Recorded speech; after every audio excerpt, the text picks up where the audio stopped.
오늘의 사건은 가나안 땅을 정탐하는 장면에서 시작합니다. 하나님께서는 이스라엘이 길었던 광야 생활을 끝맺고 가나안 땅에 들어가도록 하셨습니다. 가나안 땅으로 들어가는 첫 번째 길목에는 여리고 성이 있었습니다. 여리고 성 사람들은 하나님께서 이스라엘과 함께 하신다는 소문을 듣고 잔뜩 긴장해 있었습니다. 여호수아는 여리고 성의 상황을 알아보기 위해서 두 명의 정탐꾼을 보냈습니다. 그들은 라합이라는 여인의 집에 머무르게 되었습니다.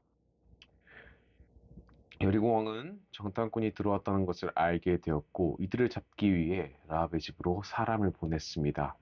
하지만 라합은 두 정탐꾼을 숨겨주었습니다. 그리고 두 정탐꾼에게 이렇게 말했습니다. 저는 여호와께서 이미 이 땅을 당신들에게 주셨다는 사실을 알고 있습니다. 여호와 하나님만이 하늘과 땅의 주인이며 참 하나님이십니다. 그리고 이스라엘이 여리고 성을 차지하게 될 때 자신과 가족들의 목숨을 꼭 살려달라고 간절히 부탁했습니다. 두 정탐꾼은 그러겠다고 대답했고 붉은 줄을 창문에 매어 놓으라고 당부했습니다. 이후 두 정탐꾼은 라합의 도움으로 무사히 이스라엘 백성에게 돌아갔습니다. 시간이 흘러 드디어 이스라엘 백성이 여리고 성 근처에 다다랐습니다. 소문대로 웅장하고 단단한 여리고 성은 절대 무너질 것 같지 않았습니다. 굳게 닫힌 여리고 성을 앞에 두고 하나님께서 여호수아에게 말씀하셨습니다. 내가 여리고 성에 속한 모든 것을 너의 손에 넘겨 주었다. 이스라엘 군사들은 매일 한 바퀴씩 6일 동안 여리고 성을 조용히 돌아라. 그리고 마지막 일곱 번째 날에는 제사장들이 나팔을 부는 동안 성을 일곱 바퀴 돌아라. 그리고 제사장들이 나팔을 한 번 길게 불면 모든 백성이 큰 함성을 지르며 진격해라. 그때 이 성벽이 무너져 내릴 것이다. 여호수아는 하나님의 명령을 이스라엘 사람들에게 그대로 전했습니다. 그리고 이스라엘 백성은 하나님의 말씀대로 행했습니다. 이스라엘 군사들, 나팔을 부는 7명의 제사장, 언약궤, 그리고 나머지 이스라엘 군사들이 차례대로 줄을 지어 성을 돌기 시작했습니다. 하루 이틀 사흘을 돌고 돌아도 여리고 성벽은 여전히 견고했습니다. 조금도 무너질 것 같지 않았습니다. 하지만 그들은 하나님의 말씀대로 묵묵히 여리고 성을 돌았습니다. 그리고 시간이 흘러 마침내 일곱 번째 날이 되었습니다. 제사장이 나팔을 부는 동안 하나님의 말씀대로 일곱 바퀴를 돌았습니다. 제사장들이 나팔을 힘차게 부는 순간 여호수아는 외쳤습니다.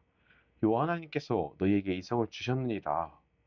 이스라엘 군사들은 일제히 크게 함성을 외쳤습니다. 그 순간 놀라운 일이 벌어졌습니다. 끄떡하지 않던 여리고 성벽이 마치 모래성처럼 힘없이 무너져 내렸습니다.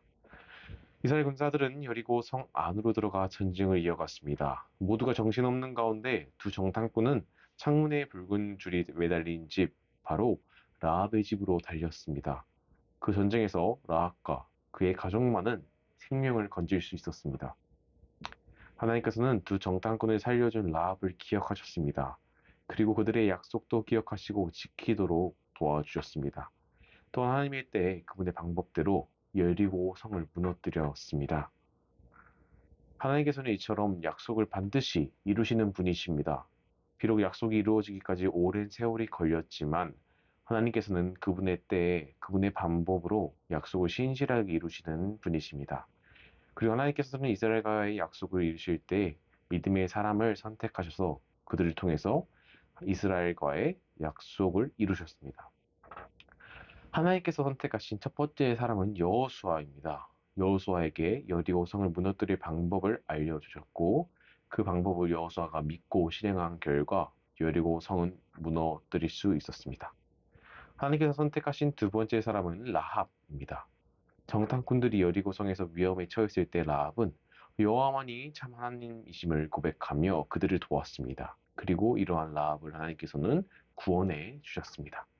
뿐만 아니라 하나님께서는 훗날 이스라엘 백성에게 약속하신 메시아, 바로 예수 그리스도를 이 라합의 후손으로 태어나게 하셨습니다. 믿음의 사람들을 통해 이루시는 하나님의 약속의 이야기, 정말 놀랍지 않으십니까?